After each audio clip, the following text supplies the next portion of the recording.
ஆய்ந்தெழுத்து நிகழ்ச்சிக்கு அன்போடு வரவேற்கின்றோம் தந்தி டிவி நேயர்களே. தந்தி டிவி மட்டும் 4வது ஆண்டில் அடியெடுத்து வைக்கவில்லை. ஆய்ந்தெழுத்து நிகழ்ச்சியும் உங்களுடைய பேராதரவோடு 4ஆம் ஆண்டில் அடியெடுத்து வைக்கிறது. 3 ஆண்டுகள் வெற்றிகரமான உங்களுடைய ஆதரவோடு கூடிய ஒரு தாக்கத்தோடு கூடிய ஆண்டுகள் என்றுதான் சொல்லியாக வேண்டும். இந்த நிகழ்ச்சியும் இந்த தொலைக்காட்சியும் ஏற்படுத்திய தாக்கம் உங்களுடைய துணையோடு சாத்தியமாயிற்று. நேயர்களுக்கு நன்றிகளோடு இன்றைய நிகழ்ச்சியை துவக்குகின்றோம். தமிழ்நாட்டை மழை புரட்டி போட்டிருக்கிறது. கடலூர் மாவட்டத்தை புரட்டியே போட்டது கடுமையாக பெய்த கனமழை என்றால் நேற்று இரவு மட்டும் பெய்த கனமழை சென்னை நகரை தலைநகரை ஸ்தம்பிக்க வைத்திருக்கிறது, வெள்ளத்தில் மிதக்க வைத்திருக்கிறது. சென்னையில மட்டும் இல்ல நேர்களே, திருவள்ளூர்ல இருந்து கன்னியாகுமரி வரைக்கும் பல பகுதிகளில் பரவலான மழை. பலரும் பெரிய இன்னல்களுக்கு ஆளாகி இருக்கிறார்கள் அப்படின்னா மிகையல்ல. நிறைய இடங்கள்ல மின்சாரம் துண்டிக்கப்பட்டிருக்கிறது, மின்சார தடை ஏற்பட்டிருக்கிறது, பல இடங்கள் வெள்ளத்துல மிதக்கின்றன, அத்தியாவசிய தேவைகள் கிடைப்பதில் சிக்கல்கள் அப்படின்னு இந்த மழையால் தமிழகத்துல பல பகுதிகள் மிகப்பெரிய பாதிப்புக்கு உள்ளாகி இருக்கிறது, சிரமத்துக்கும் இன்னல்களுக்கும் உள்ளாகி இருக்கிறது என்று சொன்னால் மிகையல்ல. சராசரியை விட எதிர்பார்த்ததை விட மிக அதிகமான, முன் சொல்ல போனா அதீதமான மழை என்றாலும் மிகையல்ல. ஆனால் இதில் அரசாங்கத்துடைய பிழை இருக்கிறதா? அரசாங்கம் திட்டமிட தவறி இருக்கிறதா? அரசாங்கம் இது போன்ற காலகட்டத்தில் செய்ய வேண்டியது ஒரு டேமேஜ் கண்ட்ரோலை செய்ய தவறிவிட்டதா என்ற கேள்விகள் எழும்புகின்றன. எதிர்க்கட்சிகள் இந்த குற்றச்சாட்டை மிக பலமாக அரசாங்கத்தின் மீது வைக்கிறார்கள். கேட்போம், தமிழகத்தை முடக்கிய பருவமழை திருப்தி அளிக்கிறதா அரசின் நடவடிக்கையை? திரு சங்கரதாஸ் அவர்கள், அதிமுக செய்தி தொடர்பாளர் திரு சங்கரதாஸ் அவர்கள் இணைகிறார். திராவிட முன்னேற்ற கழகத்துடைய செய்தி தொடர்பாளரும் முன்னாள் சட்டமன்ற உறுப்பினருமான திரு அப்பாவு அவர்கள் இணைகிறார். மற்றும் முன்னாள் பொதுப்பணித்துறை அதிகாரி, கண்காணிப்பு பொறியாளர், முன்னாள் ஓய்வு பெற்ற கண்காணிப்பு பொறியாளர் திரு பாலுசாமி அவர்களும் இந்த நிகழ்ச்சியில் இணைகிறார்கள். அன்போடு அனைவரையும் வரவேற்கின்றோம். நான் திரு சங்கரதாஸ் அவர்கள்ட்ட தான் தொடக்கணும்னு நினைக்கிறேன். கடலூர்ல பெய்த மழை, திடீர்னு ஒரு இரவுல பெய்த மழை பார்த்தீங்கன்னா சராசரியை விட இந்த ஒரு பருவ காலத்துல பெய்ய வேண்டிய மழையில பெரும் பகுதி பெய்தது. நாங்க we were caught unaware-னு சொல்லல, ஆனா இது ஒரு அதீதமானது அப்படிங்கிற ஒரு விளக்கம் சொல்லப்பட்டது. ஆனா சென்னையில ஒரு 8 மணி நேரத்துல ஒரு 16-17 சென்டிமீட்டர் மழை பெய்திருக்கிறது. இது அதிகம் தான், மாற்று கருத்து அல்ல. ஆனால் இது சமாளிக்க முடியாத அளவுக்கான மழை என்று நிச்சயமா சொல்ல முடியாது. ஆனால் சென்னை நகரத்துடைய பல பகுதிகள் தமிழக முதலமைச்சருடைய தொகுதி உட்பட ஸ்தம்பித்திருக்கிறது என்று சொன்னால் மிகையால். இதுல அரசாங்கத்துடைய செயல்பாடு இன்னும் வீரியத்தோடும் வேகத்தோடும் இருந்திருக்க வேண்டும் அப்படிங்கிற எண்ணம், கருத்து தவறா மிகையா? அதாவது ஒரு பழமொழி இருக்கு, மகப்பேரும் குழந்தை பிறக்கிறதுக்கு மகாதேவனு கூட தெரியாதுன்னு சொல்லி. வானிலை ஆராய்ச்சி மையம் சொல்லுது ஒரு புயல் கரையை கடந்துட்டு, இன்னொரு புயல் உருவாகுதுன்றது அவங்களுக்கே தெரியும். அதுக்கப்புறம் தான் சொல்றாங்க தொடர் மழை. இது முன்ஜாகிரதை நடவடிக்கை எடுக்கப்பட்டு நான் உங்கள்கிட்ட வரேன். நான் இதற்கு பதில் சொல்ல இன்னும் பொருத்தமானவர் சென்னை மாநகராட்சியுடைய ஆணையர் திரு விக்ரம் கபூர் அவர்கள். விக்ரம் கபூர் IAS அவர்கள் நம்முடைய தொலைபேசி வாயிலாக இணைகிறார். நான் அந்த ஒரு கொஸ்டின் தான் உங்கள்கிட்ட ரீட்ரேட் பண்ணணும்னு நினைக்கிறேன். திரு விக்ரம் கபூர், இந்த நிகழ்ச்சியில உங்களுடைய கடுமையான வேலைப்பளுக்கு இடையில இணைந்தமைக்கு நன்றி. 16-17 சென்டிமீட்டர் மழை அப்படிங்கிறது தாங்க முடியாத அளவுக்கு அதிகம் தான், ஆனா சமாளிக்க முடியாதது அல்ல. ஆனால் ஸ்தம்பித்தது சென்னை நகரம் அப்படிங்கிற ஒரு குற்றச்சாட்டு எழுந்திருக்கிறது. முன்தயாரிப்பில்லை, இதனால தான் இந்த ஒரு நிலைங்கிற ஒரு குற்றச்சாட்டு இருக்கு. உங்களுடைய பதில் திரு விக்ரம் கபூர்? Good evening. சென்னை பொறுத்தவரை உங்களுக்கு நன்றா தெரியும், ஏற்கனவே அந்த பழைய காலத்துல லேசா மழை பெஞ்சாலும் ரொம்ப நேரம் தண்ணி நிற்கும். சில வருடங்களுக்கு முன்னாடி நீங்க பாத்திருப்பீங்க, இந்த மாதிரி ஒரு கனமான மழை போது ஒரு நாள் கணக்குல ரோட்ல தண்ணி நிற்கும். ஆனா இந்த மாதிரி நிலைமை இப்போதைக்கு இல்ல. அது காரணம் என்னன்னா, மாண்புமிகு முதலமைச்சர் அவர்கள் ஆணையின்படி சென்னை மாநகராட்சி மற்றும் பொதுப்பணித்துறை மற்றும் துறை போன்ற அனைத்து நிறுவனங்கள் ஒருங்கிணைந்து ஒரு ப்ரீ பிளான்ட் நாங்க வந்து எங்களுடைய பணிகள் மேற்கொண்டு இப்போதைக்கு வந்து கிட்டத்தட்ட எல்லா இடங்களில் ஆய்வு செய்து எங்க வந்து அந்த தண்ணி நிற்கிறதோ அதை வந்து ஒரு சயின்டிபிக் முறையிலேயே நாங்க வந்து கணக்கு அப்புறம் அதுக்கு உண்டான நாங்க வந்து ஒரு நடவடிக்கை எடுத்திருக்கோம். ஆனால் நடவடிக்கைகளை பட்டியலிடுறீங்க. முதலமைச்சருடைய தொகுதி உட்பட தண்டையார்பேட்டையிலாம் இந்த அளவுக்கு தண்ணீர் தேங்கி இருந்தது, அது சுற்றிய பகுதிகளில் நீங்க பார்த்திருப்பீங்க. கேளுங்க, சென்னை பொறுத்தவரை இட்ஸ் பிளாட் டெரெயின், பொதுவான வந்து ஒரு சமமம் ஆன ஒரு சிட்டி. இதுல வந்து ஒரு குறிப்பிட்ட அளவுக்கு மழை பெஞ்சாதான் அது வந்து ஒழுங்கா வடியும். எந்த ஒரு ஸ்டார்ம் வாட்டர் ட்ரெயின் நெட்வொர்க் இருந்தாலும் அதுக்கு வந்து ஒரு கெப்பாசிட்டி இருக்கும். சோ அந்த பழைய காலத்துல வந்து டிசைன் ஆன அந்த கெப்பாசிட்டிக்கு தகுந்த மாதிரி தான் அந்த மழை நீர் வந்து வடியும். ஆனால் அந்த கெப்பாசிட்டிக்கு மேல வந்து பெஞ்சா நிச்சயமா வந்து கொஞ்ச நேரத்துக்கு அந்த தண்ணி கொஞ்சம் இது ஸ்டாக்னேட் ஆகும். இன்றைக்கு பாத்தீங்கன்னா ஒரு இந்த 17 சென்டிமீட்டர் மழை சமாளிக்கக்கூடிய அளவுக்கான அதீத மழைன்னு சொல்ல முடியும். அதிகம் தான், ஆனா அதீதமா இந்த அளவுக்கு இது பாருங்க, இன்றைக்கு மொத்தமாவே கிட்டத்தட்ட 12 சென்டிமீட்டர் மழை பெஞ்சிருக்கு. ஆனா வந்து பெஞ்சிட்டே இருந்தா பிரச்சனை கிடையாது. அப்ப வந்து இதுல வந்து ஆனா 3 மணி நேரத்திலேயே 110 மில்லிமீட்டர், அதாவது கிட்டத்தட்ட 12 சென்டிமீட்டர் பெய்தனால நமக்கு வந்து ஒரு பாதிப்பு. ஆனா இந்த தண்ணி வந்து நார்மலா வடியும். ஆனா இப்ப சமீபத்துல இந்த ப்ராப்ளம் என்ன இருக்கிற அந்த வாட்டர், இந்த ஸ்டார்ம் வாட்டர் ட்ரெயின்ஸ்ல இருந்து கெனால்ஸ் அண்ட் அந்த ஆற்றுல போய் சேரணும். ஆனால் இருக்கிற அந்த கெனால்ஸோ, அதாவது ஒட்டேரி நல்லாவோ அல்ல கேப்டன் காட்டன் கெனால் அல்லது குவம் ஆறு, இதுல வந்து தண்ணியோடைய மட்டம் லெவல் கொஞ்சம் ஹையா இருக்கிறதுனால இது வந்து வடிவதில் கொஞ்சம் சிக்கல் இருக்கும். இன்னொரு காரணம் சுட்டி காட்டப்படுது. அதாவது தூர்வாரக்கூடிய பணிகள், இந்த ஒரு ஸ்டார்ம் வாட்டர் ட்ரெயின்ஸை டீசல் பண்ணக்கூடிய பணிகள் இந்த முறை பல்வேறு காரணங்களால ஒரு மெத்தனமா நடந்திருக்கிறது. சென்ற ஆண்டை காட்டிலும் மிக குறைவா நடந்திருக்கு. ஒரு கோர்ட் ஜட்மெண்ட் கூட சுட்டி காட்டப்படுது. அதுல ஒரு சுணக்கம் ஏற்பட்டிருக்கு. அதனால தான் இவ்வளவு இந்த மழைக்கு இவ்வளவு பெரிய தாக்கத்தை நம்ம பார்த்திருக்கோம். சென்ற ஆண்டை காட்டிலும் இல்ல முந்தைய பல ஆண்டுகளை காட்டிலும் இந்த முறை ஒரு டீசல்டிங்ல தூர்வாறுதல்ல சுணக்கம் ஏற்பட்டிருக்கிறது, தொய்வு ஏற்பட்டிருக்கிறது. இல்ல, இது வந்து ஒரு சரியான ஒரு கருத்து இல்ல. ஏனென்றால் இந்த ஸ்டார்ம் வாட்டர் நெட்வொர்க் வந்து கோர் சிட்டில மட்டும்தான் இருக்குது. எக்ஸ்டீரியர் ஏரியா, அந்த விரிவாக்க பகுதியில இந்த மாதிரி ஒரு ஸ்டார்ம் வாட்டர் நெட்வொர்க் கிடையாது. இப்போ சென்னையில 15 மண்டலங்கள் 8 மண்டலங்கள் வந்து விரிவாக்க பகுதி. இந்த பகுதிகளில் வந்து முற்றிலும் எந்த விதமான ஸ்டார்ம் வாட்டர் நெட்வொர்க்கே கிடையாது. ஆகவே அந்த பகுதியில வந்து டீசில்ட்டுக்கு வாய்ப்பே கிடையாது. அதனால இது வந்து இந்த பிரச்சனை வந்து இது. ஆனால் மீதி உள்ள 7 மண்டலங்கள், அதாவது கோர் சிட்டில இருக்கக்கூடிய 7 ஜோன்ஸ், அதுல ஒவ்வொரு வருஷம் டீசல் நாங்க செஞ்சிருக்கோம்.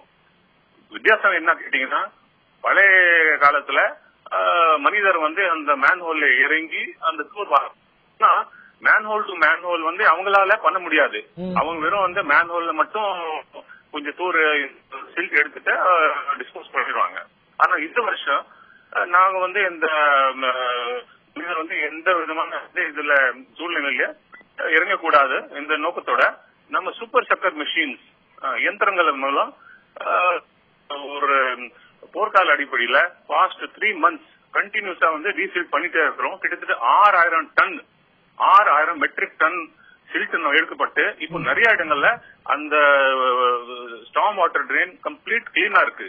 உதாரணம் வந்து ரோடு அல்லது நம்ம ஜிஎன் செட்டி ரோடு நீங்க பாத்தீங்கன்னா அந்த ஸ்டார்ம் வாட்டர் ட்ரெயின் அப்படியே கிளீனா இருக்குது. கம்ப்ளீட் தண்ணி வந்து விடியுது.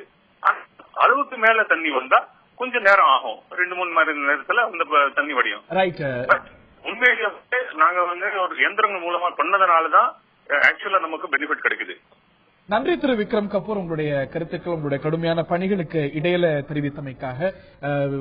மாநகராட்சி தரப்புல மேற்கொள்ளப்பட வேண்டிய நடவடிக்கைகள் சரியாகவே மேற்கொள்ளப்பட்டிருக்கிறது. அதீதமாக மழை பெய்யுமானால், தாங்கக்கூடிய அளவை காட்டிலும் அதிகமாக பெய்யுமானால் இது இயற்கையான ஒன்றுதான். எந்த ஒரு முயற்சியிலையும் எந்த ஒரு நடவடிக்கையிலையும் மாநகராட்சி பின்னங்கிடல அப்படின்னு பெரிதும் இன்னைக்கு பாதிக்கப்பட்டிருக்கக்கூடிய சென்னை மாநகராட்சியுடைய ஆணையர் சொல்கிறார். நான் திரு சங்கரதாஸ் அவர்கள்ட்ட வரத்துக்கு முன்பாக உங்களுடைய பதில்களை கேட்க விரும்புகிறேன். அதீதமான சீற்றம், அதீதமான பாதிப்பு. அதாவது நான் இதை அரசியலுக்காக பேசுறேன். அரசியலுக்கு அப்பால் பட்டு ஒரு பொது நிலையில என்ன செய்யணும் அப்படிங்கறத ஒரு விளக்கம் சொல்லணும். இந்திய தேசிய வானிலை மையம் டெல்லியில இருக்கு. அங்க இருந்து போர்காஸ்ட் நோட்டீஸ் எல்லா ஸ்டேட்களுக்கும் என்னென்ன பகுதியில் எப்படி எப்படி நடக்கும் அப்படிங்கிறதுக்கு ஒன்று அனுப்புவாங்க. அனுப்புற உடனே முதல்வருடைய தலைமையில பொதுப்பணித்துறை அமைச்சர், வருவாய்த்துறை அமைச்சர், அதே போல நம்ம நெடுஞ்சாலைத்துறை இவங்க எல்லாம் சேர்ந்து உட்கார்ந்து பேசி என்ன செய்யணுங்கிறத ஒரு முடிவு பண்ணுவாங்க. அவங்க ஒரு முன்னெச்சரிக்கை அந்த வானிலை சொல்லுது. தமிழ்நாடு வானிலையில ரமணன் சொல்றாரு, 1ஆம் தேதியிலிருந்து சத்தம் போட்டு சொல்றாரு, சென்னைக்கும் காரைக்காலுக்கும் இடையே கரையை கடக்கும் அப்படின்னு 1ஆம் தேதியிலிருந்து சொல்றாரு. 10ஆம் தேதி 11ஆம் தேதி வரைக்கும் எந்த முடிவும் பண்ணல. ஒரு கருத்தை அவர் சொன்ன உடனே அந்த கடலோர மாவட்டங்கள்ல இருக்கக்கூடிய மாவட்ட ஆட்சியர், அமைச்சர்கள் எல்லாரும் கூடி பேசி இப்படி இருக்கு, என்ன முன்னெச்சரிக்கை நடவடிக்கை எடுக்கணும் அப்படின்னு சொல்லி பார்த்து முதல்ல என்ன செய்யணும் அப்படின்னு சொன்னா, ஒரு கால் கடல்ல போய் சேர்ற இடத்துல அந்த ஐயாவுக்கு தெரியும், அந்த கடல்ல இருந்து வரக்கூடிய மண்ணு உயர்ந்துகிட்டே இருக்கும். இப்ப இந்த கெடில ஆத்துல நடந்தது அதான்.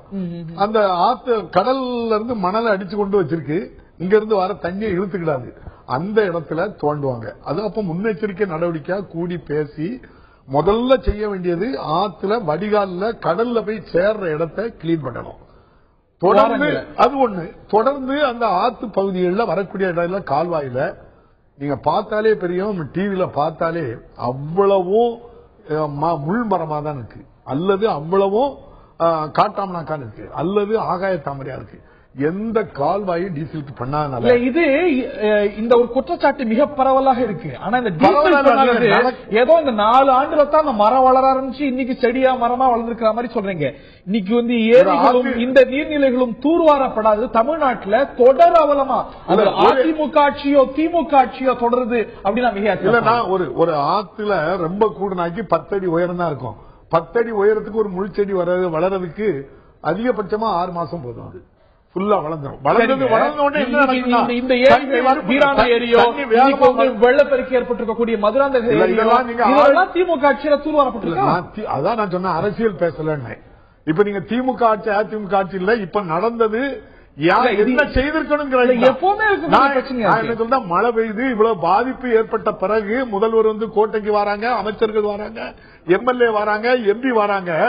நான் சொல்றது 1ஆம் தேதியிலிருந்து சொல்லிட்டு இருக்கிறாரு அவரு, காரைக்காலுக்கும் சென்னைக்கும் இடையில கரையை கிடக்கும். அந்த பகுதியில் உள்ள மாவட்ட ஆட்சியரை கூப்பிட்டு அமைச்சர்கள் முதல்வர்கள் யாராவது உட்கார்ந்து பேசி இதை என்ன செய்யணும். இவங்க எடுத்த முன்னெச்சரிக்கை நடக்க ஒண்ணு என்னன்னா, எல்லா ஒன்றியத்திலையும் எல்லா வட்டார வளர்ச்சி அதிகாரி அலுவலகத்திலையும் 100 மூட மணல், மாவட்ட ஆட்சியர் அலுவலகத்துல 200 மூட மணல். இந்த மணலை சாக்கில கெட்டி வச்ச உடனே மழை நின்றுடுமா? காலை சரி பண்ணணும்ல.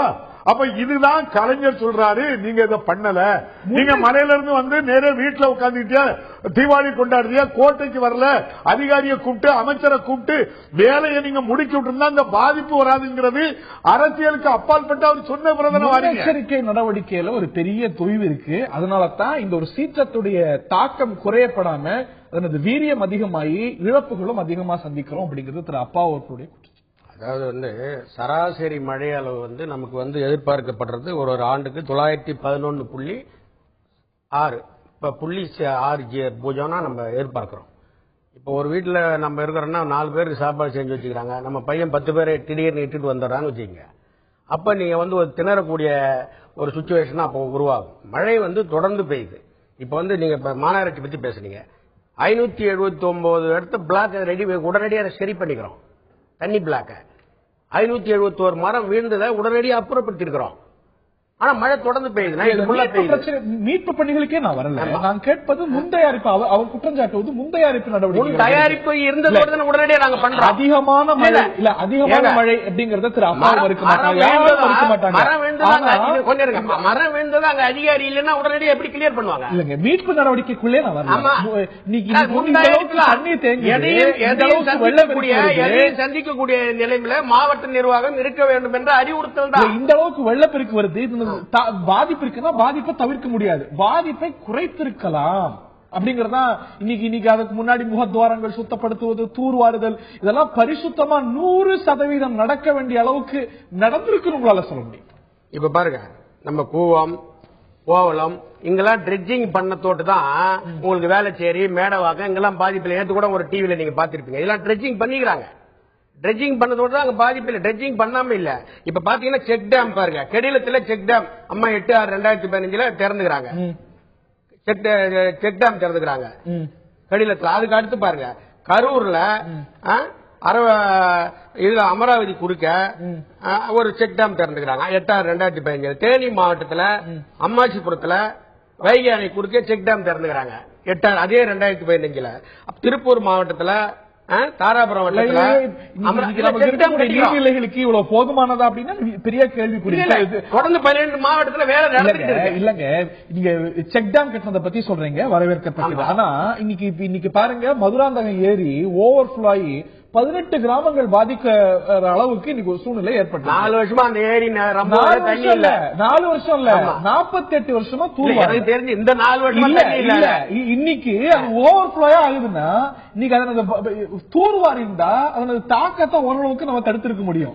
48 வருஷமா தூர்வாராம இருக்கு. திமுகவும் அதிமுகவும் 2 ஆட்சிகளும் பதில் சொல்ல வேண்டிய 4 வருஷத்துக்கு தூர்வாரத்துக்கு மட்டும் இப்ப பாருங்க 20,351.1 லேக்ல இப்ப தூர்வாரத்துக்கு வைகை அணை, பேச்சிப்பாறை அணை, மேட்டூர் அணை, அமராவதி அணை, அந்த ஸ்ரீவைகுண்டம் அணையில டெண்டர் விட்டு அதெல்லாம் வேலை நடந்து எங்க தூர்வாரப்பட்டிருக்காங்க. மேட்டூர் அணையெல்லாம் எப்ப தூர்வாரப்பட்டது கடைசியில் யோசிக்க கூட முடியல.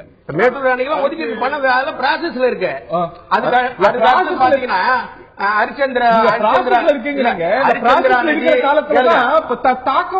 ஏற்படுது. தாக்கத்தோட ப்ராசஸ் முடிஞ்சிருது. இல்ல இப்ப மேட்டூர் பாத்தீங்கன்னா இன்ஃப்ளோ தண்ணி வருது இல்லீங்களா, வரும்போது 125 காமிக்கும், 125 காமிக்கும். ஆனா மண்ணு வந்து அடிச்சுட்டு இருக்கும். எப்போ யூட்டிலிட்டி கம்மியா இருக்கிற சமயத்துல நீங்களே சொல்றீங்க மதுராந்தக ஏரியில 4 வருஷமா தண்ணி இல்ல. அந்த சமயத்துல செஞ்சிருக்க வேண்டாம். ஆண்டுக்காண்டு இப்ப நான் சொல்றது பாருங்க, அமராவதி அணை, இந்த வெள்ளையாறு, பலவனாறு, இதுக்கு எல்லாமே 84.3 வேலை நடந்துகிட்டு இருக்குது. ரொம்ப சுருக்கமான நிறைய புள்ளி வர வச்சிருக்காங்க.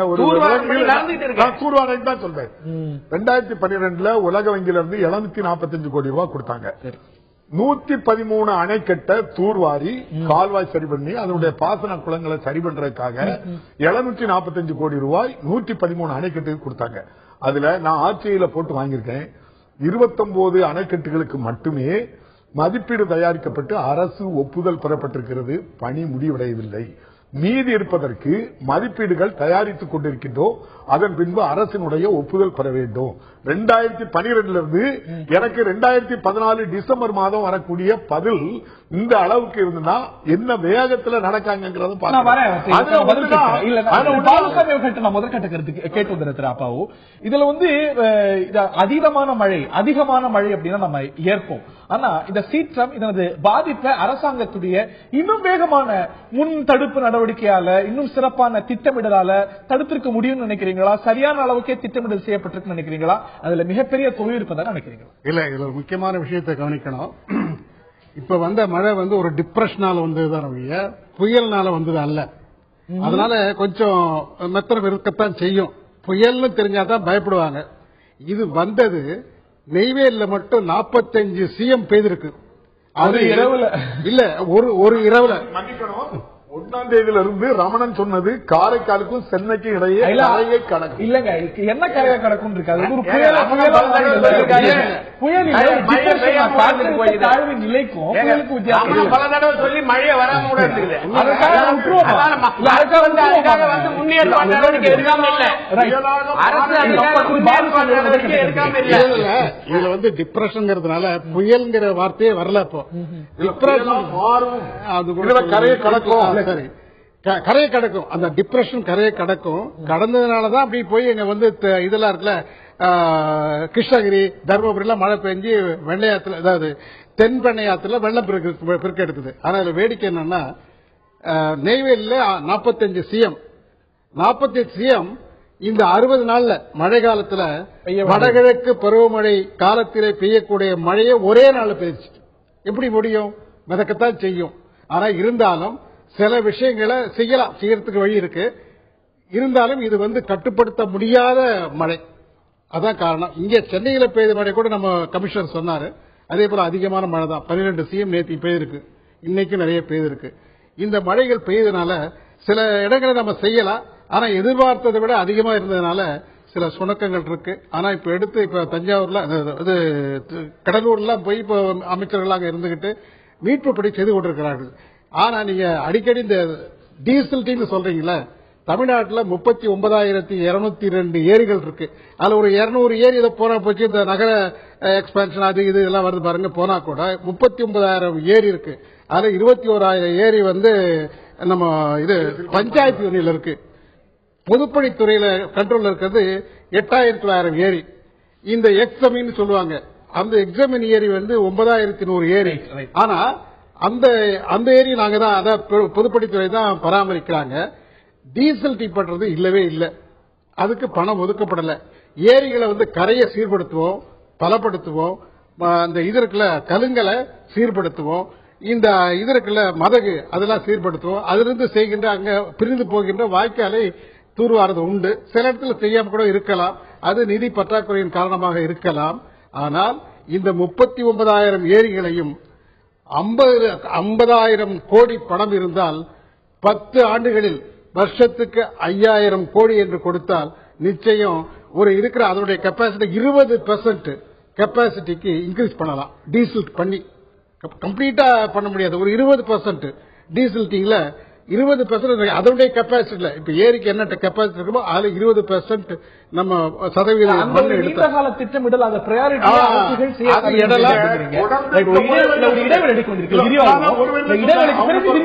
விரிவாக பேசலாம். ஒரு இடைவெளி எடுக்க வேண்டிய ஒரு தருணம். அதற்கு முன்பாக இன்று சென்னையில ஏற்பட்டிருக்கக்கூடிய தாக்கத்தை தந்தி டிவியுடைய சிறப்பு ஹெலிகாம் அந்த காட்சிகளை பதிவு செய்திருக்கிறது. அந்த காட்சிகளை பார்ப்போம். சென்னை நகரம், குறிப்பாக வட சென்னையில ஏற்பட்டிருக்கக்கூடிய பாதிப்புகளை பிரத்யேகமாக தந்தி டிவியுடைய ஹெலிகாம் வானிலிருந்து தந்தி டிவி நேயர்களுக்காக பிரத்யேகமாக படமாக்கிய காட்சிகள். மிதக்கிறது சென்னையுடைய பல பகுதிகள், குறிப்பாக வட சென்னை மிதக்கிறது. நிச்சயமாக அதீதமான மழை என்றால் மிகையல்ல. ஆனால் அதனது தாக்கமும் வீரியமும் அதனது பாதிப்புகளுடைய வீரியமும் அதிகமாகவே இருக்கிறது என்பதை இந்த காட்சிகள் காட்டுகிறது. அரசாங்கத்துடைய செயல்பாடு பற்றி பேசும்பொழுது சென்னை மாநகராட்சிக்கு இதுல ஒரு மிக முக்கியமான பங்கு இருக்கு. நீங்க சென்னை மாநகராட்சி எடுத்துக்கொண்டாலும், இதுல முக்கியமான அங்கம் வகிக்கக்கூடிய மெட்ரோ வாட்டர் எடுத்துக்கிட்டாலும், இங்கெல்லாம் ஆள் பற்றாக்குறை மிகப்பெரிய அளவுக்கு இருக்கிறது. நீங்க சென்னை மாநகராட்சி மெட்ரோ வாட்டர்லாம் ஒரு 20% அளவுக்கு மேன் பவர் ஷார்டேஜ், ஆள் பற்றாக்குறை இருக்கு. அப்படின்னா இதெல்லாம் நீண்ட கால அடிப்படையில நிரப்பாம இந்த ஒரு கேப் விரிவாயிட்டே இருக்கு. குறைஞ்சபட்சம் ஒரு 10% ஸ்டாஃப் வந்து ஆப்சென்ட் இருக்காங்க கூட செய்திகள்லாம் நம்ம செய்தித்தாள்கள்ல பார்க்கிறோம். மெட்ரோ வாட்டர்ல ஒரு 7,800 ஷார்டேஜ் இருப்பதா சொல்லப்படுது. இவையெல்லாம் நிரப்புவதற்கு, இதெல்லாம் நீண்ட கால அளவுல வந்து இதை நிவர்த்தி செய்யறதுக்கு என்ன செய்யப்பட்டிருக்கிறது மாநகராட்சியால், அரசா? அது நிதி நிலைமைக்கு ஏற்ப அப்பப்ப கால்பர் பண்ணி தான் ஃபில் பண்ணிட்டு வராங்க. டிரான்ஸ்போர்ட்டா இருந்தாலும் சரி, இபியா இருந்தாலும் சரி, அத்தியாவசியம் சிவில் சப்ளையா இருந்தாலும் சரி, இல்ல நீங்க சொல்ற அந்த மெட்ரோ வாட்டர் ஏதா இருந்தாலும் நிதி நிலைமைக்கு ஏற்ப அதை ஃபில் பண்ணிட்டு வரோம். அப்படி இன்னைக்கு 1981 மெட்ரோ வாட்டர்ல 26 லட்சமா சென்னையுடைய மக்கள் தொகை இருந்த போது ஒரு 9,000 பேர் இருந்தாங்க. இன்னைக்கு சென்னையுடைய மக்கள் தொகை பல மடங்கு, 75 லட்சம். கிரேட்டர் சென்னை எல்லாம் பார்த்தா 75 லட்சம் இருக்கு. அப்படின்னா இன்னைக்கு அதுல குறைஞ்சிருக்கு. அன்னைக்கு இருந்த மேன் பவரை காட்டிலும் குறைஞ்சிருக்கு. அப்படின்னா எப்படி செயல்பாடு சிறப்பா இருக்கும்? அப்படி பாத்தீங்கன்னா நீங்க வெள்ளக்காரன் பேர்ல கொடுத்த போலீஸ் நாம் தான் இன்னும் இருக்கு. அதை வச்சுதான் சட்டம் ஒழுங்கு மெயின்டைன் பண்றோம். இல்ல அதை வச்சுதான் சட்டம் ஒழுங்கு மெயின்டைன் பண்றோம். அது சாங்ஷன் வந்து டெல்லி தான் பண்ணணும். 1,00,000 பேருக்கு 129 போலீஸ் தான் கொடுக்குறோம். அதை வச்சுதான் மெயின்டைன் பண்ணிக்கிறோம். மெட்ரோ வாட்டருக்கு பிரதமர் மோடியா அதாவது வந்து அத்தியாவசிய சர்வீஸ்ல உள்ளத அப்பப்ப எடுத்துக்கிட்டு இருக்கிறோம். நிதி நாங்க நிறுத்தல, அதை எடுத்துக்கிட்டு இருக்கிறோம். டிரான்ஸ்போர்ட் எல்லாத்தையும் எடுத்துக்கிட்டு இருக்கிறோம். அதாவது வந்து இது மாதிரி பேரிடர் வரும்போதுதான் தேவைப்படுது. அதுக்கு அர்ஜென்சிக்கு அப்போதைக்கு ஆள் எடுத்து அதை சரி பண்ணி கொடுத்துருக்கோம். அப்படி அடாக்காவே போயிட்டு இருக்க முடியுமா? இன்னைக்கு சென்னையுடைய மழை நிவாரணத்துல, மழை தடுப்புல மெட்ரோ வாட்டருக்கு மிகப்பெரிய பங்கு இருக்கு, மாநகராட்சிக்கு பங்கு இருக்கு. மாநகராட்சியில எவ்வளவு ஷார்டேஜ் இருக்குமானா மெட்ரோ வாட்டருக்கு ஒரு ஷார்டேஜ் இருக்குமானா திரு பாலுசாமி சொல்வார் நினைக்கிறேன். பிடபிள்யூடியில ஷார்டேஜ் பெரிய சில வந்து வழக்கு இருக்கு. இப்போ ஒரு இது நம்ம கால் போர் பண்றோம்னா ஒரு சங்கம் கோர்ட்டுக்கு போகுது. அதெல்லாம் நீங்க கிளியர் பண்ணி தான் எடுக்க வேண்டியது இருக்கு. அதுல சில நீதிமன்ற குறுக்கீடுகளும் இருக்கு. நீங்க அப்படியே போட்டா அப்படியே வந்துடாது. அது பல சங்கங்கள் இருக்கு. சாங்ஷன் ஸ்ட்ரென்த் இருக்கு. சாங்ஷன் ஸ்ட்ரென்த் தான் நீங்க எடுக்கிற முறையில அதுல சில பேர் கோர்ட்டுக்கு போறாங்க, இத மாதிரி போறாங்க, அது போறாங்க. அதெல்லாம் கிளியர் பண்ணி தான் நம்ம எடுக்க வேண்டியது. அது சம்பந்தமா திரு பாலசாமி அவர்கள்ட்ட வரேன். திரு அப்பாவு இடைவெளிக்கு முன்னாடி சில குற்றச்சாட்டுகளை வச்சார். அதுக்கு உங்களுடைய பதில நான் எதிர்பார்க்கிறேன். சொல்லுங்க. விரைந்து செய்திருக்க வேண்டிய நடவடிக்கைகள், மாவட்ட நிர்வாகங்கள் செய்திருக்க வேண்டிய நடவடிக்கைகள் உங்கள்கிட்ட சொன்னேன். மாவட்ட நிர்வாகம் சரியாக இருந்தால்தான் ஒரு 2 ஹவர்ல 579 மரத்தை கிளியர், 571 மரத்தை கிளியர் பண்ணோம். பல கூரைகள் முழுகி. அது வந்து கூரை முழுகுதுன்னா அது வந்து இவ்வளவு ஒரு ஹை குவான்டிட்டி ஆஃப் ரெயின் வந்து இருக்கும்போது அதை எப்படி தாங்க? நான் தான் முதலே சொன்னேன் 911.6 தான் சராசரி. அது ஒரே நாள்ல பெய்யும்போது தொடர்ந்து நேற்று நைட்ல இருந்து பெய்யுது. திடீர்னு ஒரு புயல். இப்ப பாத்தீங்கன்னா கடலூர்ல அமைச்சர்கள் வந்து ஒரு ஒன்றியமா பிரிச்சுட்டு இருக்காங்க. மாண்புமிகு ஓபிஎஸ் நிதியமைச்சர் இருக்காருன்னா அவரு வந்து குறிஞ்சிப்பாடி கடலூர் பாக்குறாங்க. காலையில 7 மணிக்கு எப்ப இருந்து போயில 3 நாள் காலையில 7 மணிக்கு புறப்பட்டாரு. இல்ல 7 மணிக்கு போனார்னா 3 மணி வரைக்கும் 5000 ரூபாய் நிதி துணி மண்டல வாரியா ஐஏஎஸ் அதிகாரிகள் அலோகேட் பண்ணப்பட்டிருக்காங்க. இன்னைக்கு கோகுல் இந்திரா போயிருக்காங்க, வளர்மதி போயிருக்காங்க. முன்ஜாகிரதையா போயிருக்காங்களா? இன்னைக்கு கடலூர்ல இந்த மாதிரி தாக்கம் வரப்போகுதுன்னு அவர் சொல்ற மாதிரி வானிலை ஆய்வு மையம் சொன்ன போது இந்த அமைச்சர்கள் போயிருந்தாங்களா? அதாவது வந்து 60-70 கிலோமீட்டர்ல அடிக்கும்னு அவர் சொல்லிட்டு இருக்கிறாரு. அந்த மாவட்ட நிர்வாகமே அதை சமாளிக்கக்கூடிய வாய்ப்பு தான் அந்த போர்ஸுக்கெல்லாம். அதிகபட்சமா மழை தொடர்ந்து பெய்யும் போது தான் ஒரு டீம் அங்க அதிகாரி டீம் போது அமைச்சர்கள், மூத்த அமைச்சர்கள் அங்க இருக்காங்க. அப்பா அவர்களுக்கு மூத்த அமைச்சர் இருக்காங்க. 3 மணி வரைக்கும் சாப்பிடுறது இல்ல, திருப்பி போயிட்டு நைட்டு 12 மணிக்கு தான் வராங்க. பொதுப்பணித்துறை கண்காணிப்பு பொறியாளர் ஒரு கருத்தை சொன்னாங்க. இது வந்து மழை தான் பெய்திருக்கு, இதுல வந்து புயலோ ஏதோ இல்ல அப்படின்னாங்க. நான் ஒரே ஒரு விஷயத்த அவங்களுக்கு நான் விளக்க இருக்கேன், அவங்களுக்கு அது புரியும், அதனால சொல்றேன். 92ல பெரிய புயல் வந்தது, 2004ல சுனாமி வந்தது, அதுக்கப்புறம் தானே புயல் வந்தது. இவ்வளவும் தாக்குனது கடலூருக்கும் நாகப்பட்டினத்துக்கும் இடையில தான் இவ்வளவு நடந்திருக்கு. இதுல இருந்து பாடம் படிக்கணும். அவங்க எல்லாம் முடிச்சிருந்தேன். 1ஆம் தேதியில இருந்து அவரு சொல்றாரு, இதுல வந்து இது புயலா ஒரு தாழ்வு மண்டலம் புயலா மாறி கரையை கடக்க வாய்ப்பு இருக்காரு. புயல் இல்லாம போச்சு. மழைக்கே இவங்களால தாங்க முடியாது. 52 பேர் இறந்திருக்காங்கன்னா புயல் வந்திருக்குமானால் புயலுக்கு பாதிப்பு ஏற்பட்டிருக்கும்.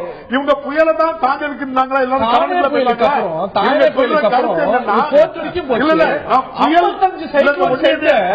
இதே கடலூர்ல அமைக்கப்பட்டிருக்கு 55 சைக்ளோன் ஷெல்டர். இன்னைக்கு பல கோடி ரூபாய்க்கு இது மாதிரி பேரிடர் வந்து எப்படி எதிர்கொள்ளணும் அப்படின்னு பயிற்சிகள் கொடுக்கப்பட்டிருக்கு.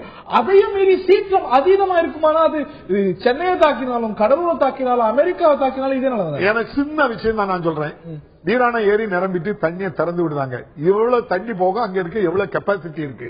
அப்ப அதுக்கு தகுந்தபடி அங்க கால சரி பண்ணலங்கிறதா என்னுடைய குற்றச்சாட்டு. நீங்க கால சரி பண்ணிருந்தா நீங்க நான் தான் சொல்றேன், நீங்க வந்து 6 மாசத்துல வளர்ந்துரும், 1 வருஷத்துல வளர்ந்துரும்.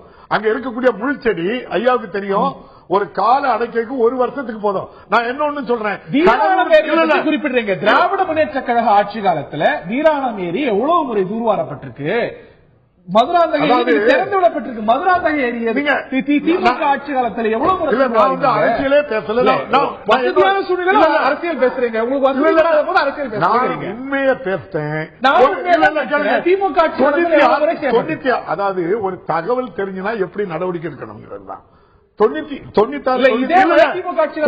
திமுக ஆட்சியில புலன் ஏறி ராத்திரி 2:30 மணிக்கு ஓவர் புளோ ஆக போகுது, உடைய போகுதுன்னு அப்போ முதல்வராக இருந்த கலைஞர் உடனே ராத்திரி கோட்டையில போய் உட்கார்ந்து அதிகாரிகளை கூட்டிட்டு காலைக்குள்ள போய் அதை சரி பண்ணிட்டு வந்து 7 மணிக்கு உட்கார்ந்து இருக்காரு. அதுதான் முன்னெச்சரிக்கை ஒரு தகவல். இன்னொன்னு சொல்றேன், இதே நாகப்பட்டினத்துக்கும் கடலூருக்கும் இடையில பல தடவை இப்படி எல்லாம் பாதிப்பு ஏற்படுத்தி கொள்ளிடம் ஆற்றுல இதே முதல்வர், இன்றைய முதல்வர் கொள்ளிடம் ஆற்றுல இருந்து இப்படி நிறைய பிரச்சனை வருதுன்னு சொல்லி ஆதனூருக்கும் குமாரமங்கலத்துக்கும் இடையில ஒரு கதவணை 400 கோடி ரூபாய் செலவில் அமைக்கப்படும் சொன்னாங்க. துரும்பு எடுத்து போட்டிருக்கா? அந்த கதவணை வச்சிருந்தா இவ்வளவு பாதிப்பு வந்திருக்குமா? வந்திருக்காத. அதே மாதிரி பெரம்பூர் சொல்ல நீங்க அம்மா 110 விதில சொன்ன சொல்றேன். 2012 டெல்டா பகுதியில வடிகால் பகுதியை சீரமைக்கிறதுக்காக 1560 கோடி ரூபாய் மே மாதம் 7ஆம் தேதி 2012 அறிவிக்கிறாங்க. அதுல ஒரு பணியாவது இதுவரை செய்திருக்காங்க. நீங்க சொல்லுங்க.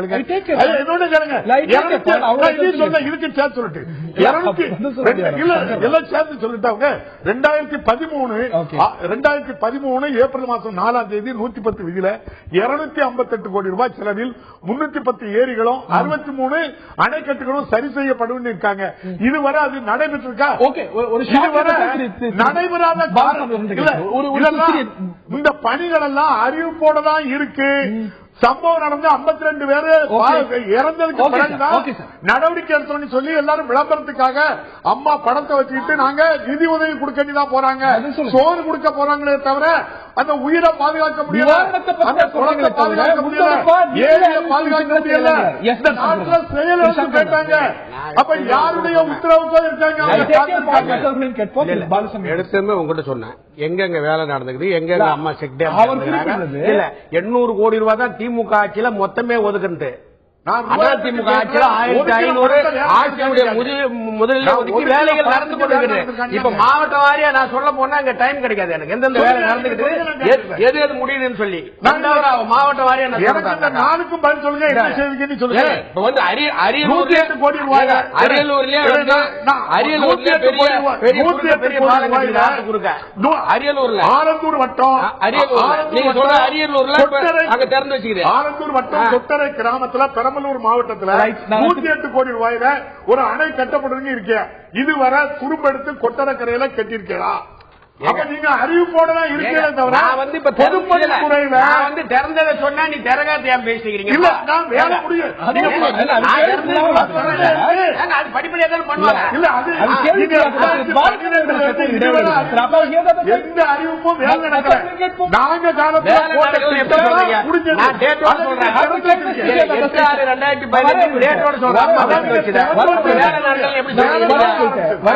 நான் திரு பாலசுப்ரமணியன் கேட்கிறேன். நீங்க பொதுப்பணித்துறையில இருந்திருக்கீங்க. இன்னைக்கு சென்னை மாநகராட்சியோட வேகன்சியை பத்தி பார்த்திருக்கோம். இந்த ஒரு பணிகள் இன்னைக்கு எந்த ஆட்சியாக இருந்தாலும் கூட மக்களுடைய எதிர்பார்ப்பு தேவையை காட்டிலும் it falls out of expectation எல்லாரும் ஏத்துக்கணும். இதுல இன்னைக்கு ஒரு பெரிய பற்றாக்குறை இருக்கிறது, ஆள் பற்றாக்குறை இருக்கிறது. இது எந்த அளவுக்கு கவனிக்கப்படாம இருக்கிறதுங்களா? பொதுப்பணித்துறையில் இருக்கக்கூடிய குறைபாடுகள் என்னன்னு நான் சொல்றேங்க. தஞ்சாவூர் டெல்டா பாசன பகுதியில் 1100 பாசன உதவியாளர்கள் இருந்தார்கள். அவர்கள் ரிட்டையர்ட் ஆக ஆக அவர்களுக்கு அப்பாயின்மெண்ட் பண்ணறதுக்கு வசதி இல்லாம போச்சு. அதுக்கு ஏதோ கவர்மெண்ட்ல ஒரு ப்ராப்ளம் இருக்கு, புதுசா ஆள் எடுக்கூடாது. ஆனா என்எம்ஆர் வச்சு இது பண்ணிட்டு இருக்காங்க. இப்போ அந்த என்எம்ஆர் தான் ரெகுலைஸ் பண்றா 10 வருஷம் கழிச்சு. அப்படியே ஒரு 500 பேர் தான் இருக்காங்க. மீதி 600 பேர் வேகன்சி. எவ்வளவு பேர் இருக்கணும்?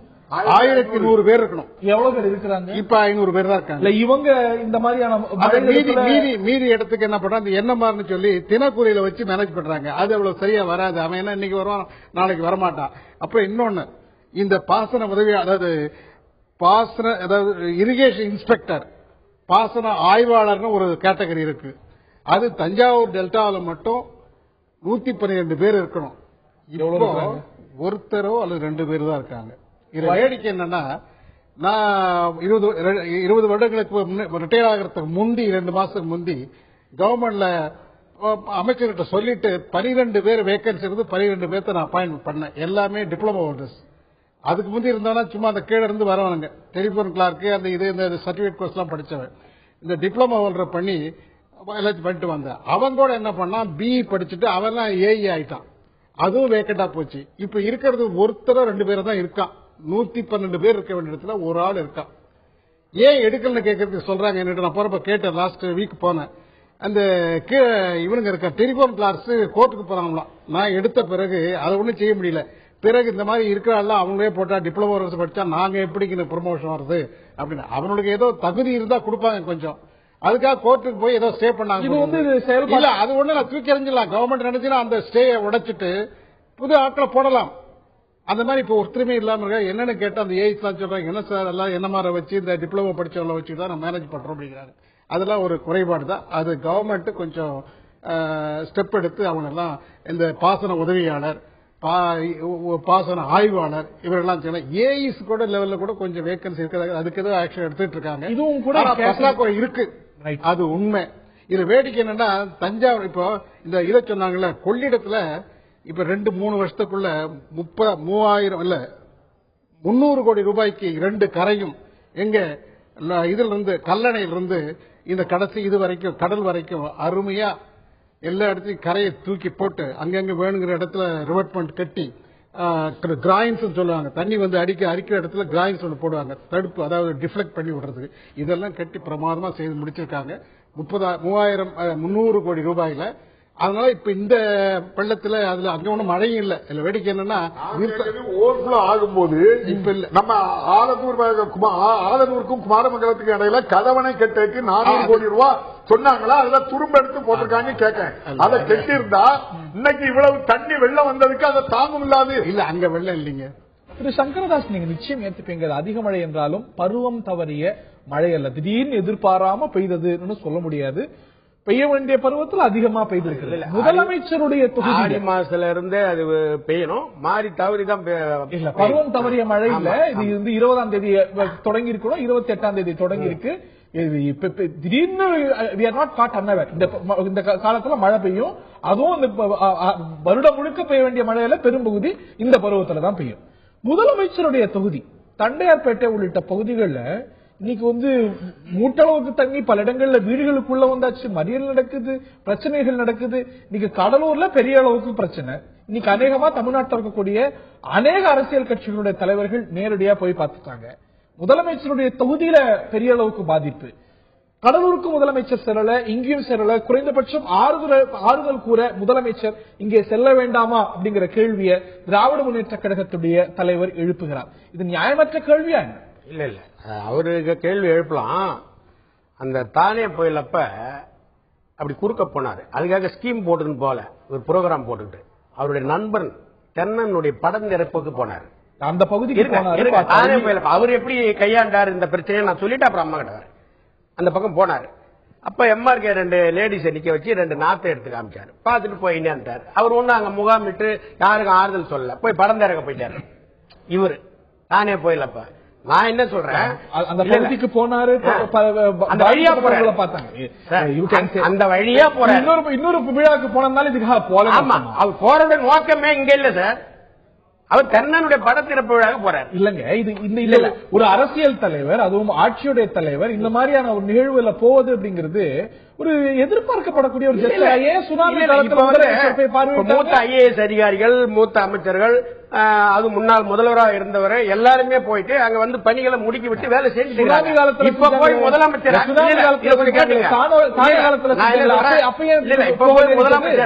முதலமைச்சர் போய் இப்ப போய் அங்க நம்ம பார்வைக்கு இறங்கிட்டாங்கன்னா அந்த அதிகாரிகள் ஃபுல்லா இங்க வந்து எக்ஸ்பிளைன் பண்ணிட்டு இருப்பாங்க. மௌலிவாக்க சம்பவம் நடந்தது பாக்குறாங்க. அன்றது வந்து ஒரு தேவைப்படக்கூடிய ஒரு ஜெஸ்டர், எதிர்பார்க்கப்படக்கூடிய ஒரு ஜெஸ்டர். அது இப்ப வந்து அந்த வந்து முதல்ல உணவு, உடை, இடம் இதை அவங்க சரி பண்ணிட்டா போறதா அங்க என்ன எவாலுவேஷன் பண்ணிக்கிறாங்க, என்ன பண்ணிக்கிறாங்க அதை பத்தி இப்ப போய் முதலமைச்சர் அங்க போய் இறங்கிட்டா எல்லா அதிகாரியும் ஃபீல்டு இருக்கிறாங்க. காலையில 7 மணிக்கு போனா 3 மணி வரைக்கும் சாப்பிடாம சுத்திட்டு இருக்காங்க. போயிட்டு அந்த வீடை நேரா பாக்குறாங்க, உதவி பண்ணிட்டு இருக்காங்க. அதே மாதிரி 3 மணிக்கு மேல கிளம்புனா நைட் 12 மணிக்கு எல்லாருமே வராங்க. மௌலிவாக்கம் சம்பவத்துல நேரடியா போனாங்க. அது ஒரு ஸ்பாட்டுங்க, ஒரு மாவட்டத்துடைய தொகுதியில ஆர்கே நகர் தொகுதியில பாதிப்புகள்ங்க. இல்ல அங்கேயும் அமைச்சர்கள், அதிகாரிகள், மாண்புமிகு சமூக நலத்துறை அமைச்சர் போறாங்க, அவங்க மாண்புமிகு கோகுலேந்திரா போறாங்க, அமைச்சர்கள் மேயர் போயிட்டு இருக்காங்க. எல்லாரும் சுத்தி பார்த்துட்டு தான் இருக்காங்க. அங்க யாரும் போகாம இல்ல. அந்த முதல்ல சொன்னேன் 579 இது வந்து உடனே பிளாக்க சரி பண்ணிக்கலாம், 571 மரத்தை வெட்டி எடுத்து போயிட்டே தான் இருக்கு. தண்டையார்பேட்டை உள்ளிட்ட பகுதிகளில் ஆர்கே நகர்ல இந்த ஒரு மழை நீரால் வரக்கூடிய பிரச்சனை, அதுவும் மழை நீரும் கழிவு நீரும் கலக்கக்கூடிய பிரச்சனை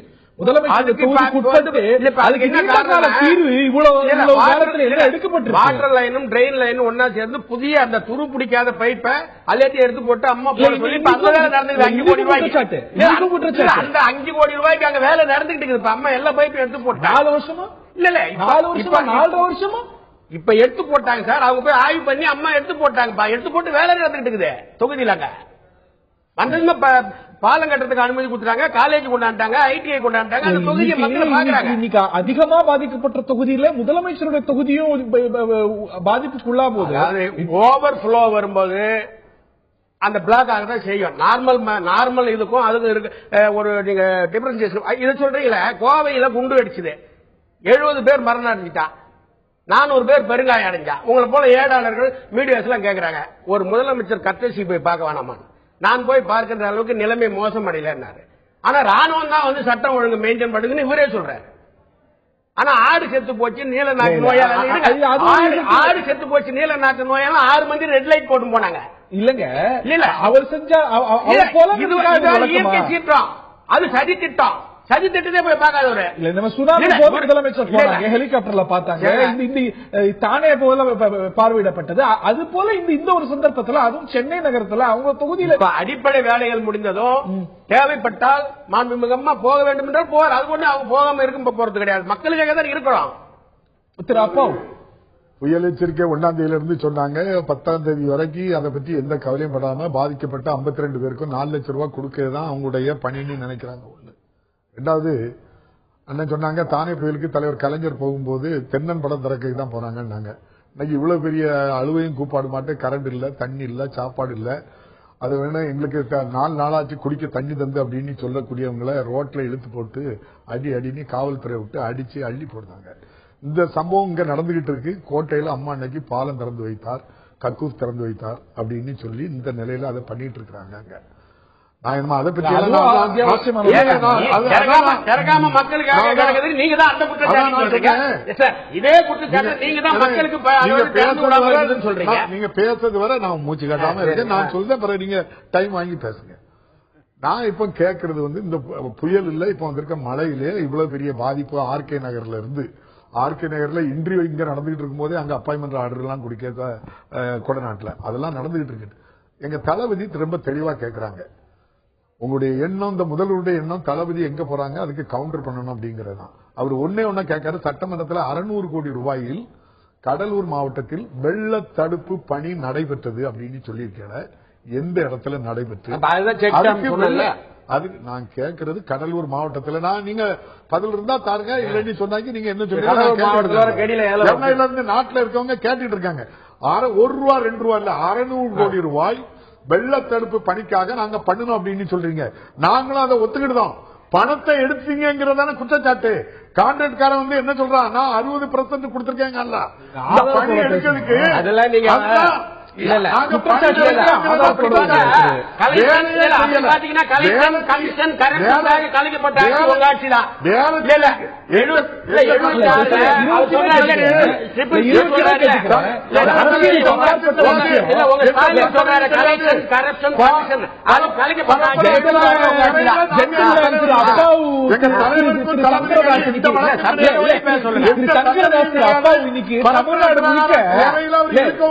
மக்களுடைய துயரத்தை அரசியல் செய்ய வேண்டாம். இவற்றையுமே கேட்டுக்கிறேன். மக்களுடைய துயரத்தை டாபிக் விட்டு மாறி போறாரு. இல்லையா? நான் நடந்ததை சொன்னாக்கி நீங்க அதுக்கு பதில் சொல்லணும். நீங்க வேற சப்ஜெக்ட்டுக்கு போனீங்கன்னா என்ன அர்த்தம்? நான் பில்லு போட்டா அதை போட்டா கேட்கிறேன். கடல்ல வந்து 1ஆம் தேதியில இருந்து ரமணன் சொல்றாரு மிகப்பெரிய புயல் வரப்போகுது, அது சென்னைக்கும் காரைக்காலுக்கும் இடையில கரையை கடக்க போகும்போது அந்த பகுதியில் இருக்கக்கூடிய மாவட்ட ஆட்சியர், அங்க இருக்கக்கூடிய எம்எல்ஏ எம்பி யாராவது முதல்வரோ யாரோ சொல்லி யாருடைய உத்தரவுக்காக காத்திருக்கிறியா? 52 பேர் செத்த பிறகு இன்னைக்கு போய் சோறு கொடுக்க போய் நிற்கிறிய. அதுக்கு முன்னால காலை சரி பண்ணிருந்தா இவ்வளவு பெரிய பாதிப்பு வராதுங்கிறதா கலைஞர் சொல்றாரு, தளபதி சொல்றாரு. நேற்று ஒரு நாள் மட்டும் 80 கிலோமீட்டர் நடந்து 100 கிராமத்துல போய் மக்களை சந்திச்சிருக்கிறாரு. ஓகே சார், யாருன்னு சொல்லியிருக்கிறாரு. ஒரு பிசிக்கலா இன்னைக்கு தளபதி எங்க வேணாலும் போய் என்ன வேணாலும் மக்கள்கிட்ட தைரியமா குறை கேட்காங்க. ஆனா இன்னைக்கு ஆளுங்கட்சியில் இருக்கக்கூடிய எம்எல்ஏ, எம்பி, மந்திரி, பொதுமக்கள் மறைச்சுக்கிட்டாங்க. போலீஸ் இல்ல அப்படின்னு சொன்னா அவங்க எந்த ஊருக்கு போயிட்டு திரும்ப வர முடியாது. அப்படிப்பட்ட நிலையில் தான் இந்த ஆட்சியும் இருக்கு, அதிகாரம் கொடுத்திருக்காங்க. திரு பாலுசாமி அவர்கள்ட்ட கேட்கிறேன். இந்த ஒரு விஷயத்துல ரெண்டு அரசுகள் மேல வைக்கக்கூடிய குற்றச்சாட்டு, இது ஒரு நீர் மேலாண்மையில இன்னைக்கு ஆகாயத்தாமரை நீக்கிறதோ இல்லாட்டி முகத்வாரங்களை ட்ரெச் பண்றதோ இதுல ஒரு பெரிய சுணக்கம் இருக்கு. இந்த ஆட்சியிலையும் எதிர்பார்த்தது செய்யப்படல அப்படின்னு. லாங் டேர்ம், ஷார்ட் டேர்ம், இதுல திட்டமிடல ஏற்படக்கூடிய தவறுகள், இந்த நீண்ட கால நடவடிக்கைகளில் ஏற்படக்கூடிய சுணுக்கங்கள், இதை நிவர்த்தி செய்வதை தடுப்பது எது? என்ன செய்யப்பட வேண்டும்? உங்களுடைய இறுதி கருத்து. இல்ல, நான் முதலே சொன்னபடி இந்த டீசில்டிங் டேங்க் சொல்றது அது முதலே சொல்லிருக்கேன், நான் பேர் சொல்லிட்டேன். இந்த சேனல் இந்த ஆறுகள்லாம் தஞ்சாவூர்ல நிறைய 32 ஆறுகள் இருக்கு. அது இருக்கிற செடி கொடிகள், அந்த ஏதாவது திட்டுகள், மண் திட்டுகள்லாம் எடுக்கலாம்.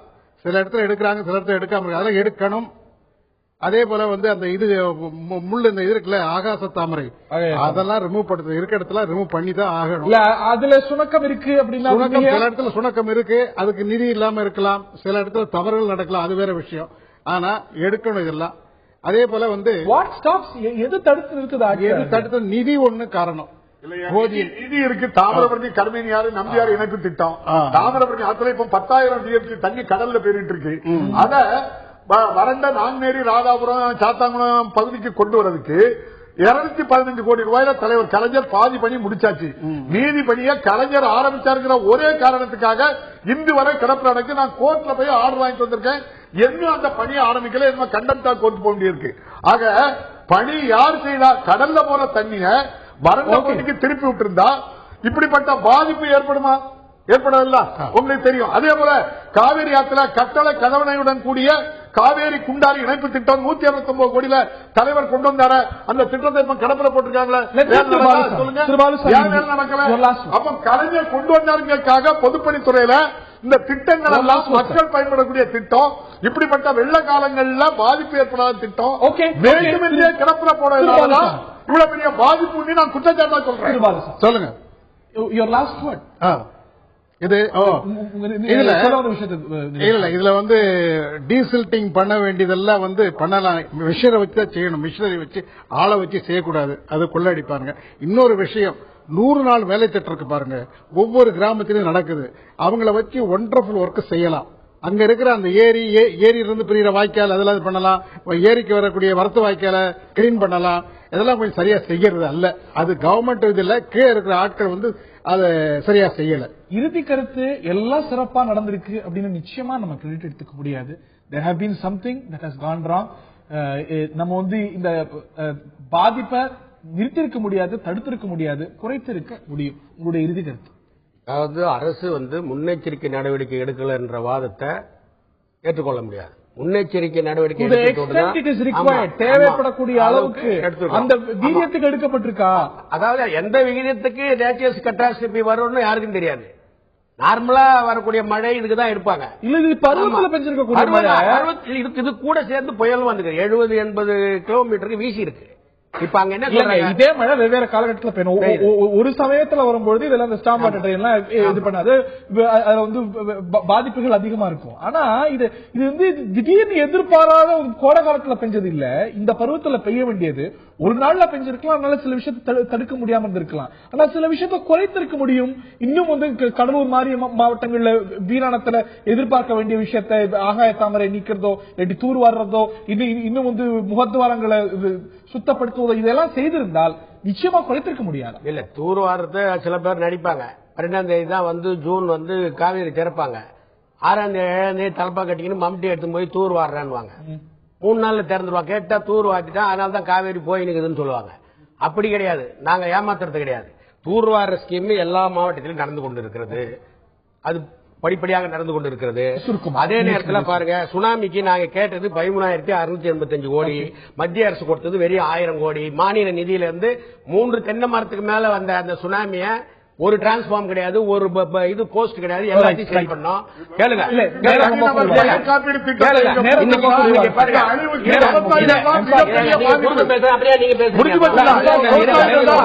மிகப்பெரிய பாதிப்பு விவசாயிகள் மத்திய அரசுடன் நிதி கேட்கல.